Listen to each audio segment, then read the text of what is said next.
если, не дай бог, он станет президентом, за всю столетнюю историю Кыргызстан может иметь самого безграмотного политика президента. Докажу. Начнем с военных времен.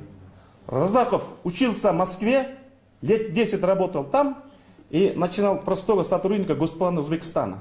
Начальником отдела, председателем Госплана, заместителем премьер-министра, потом третьим лицом, потом переезжает в Кыргызстан, премьер-министром, потом становится президентом. Он прошел этот путь московского образования.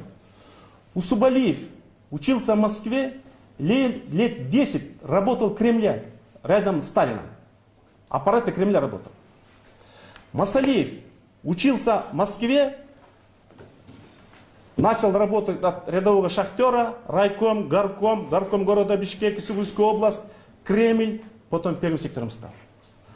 После Масалиева Акаев, это питерским образованием, слов нет. Бакиев учился в России, от рядового инженера, аким, губернатор, премьер-министр. Но Тумбаева училась в МГУ, профессор, представитель Советского Союза, ЮНЕСКО, министр, вице-премьер, президент. Атамбаев учился в Москве, министр, премьер-министр, президент.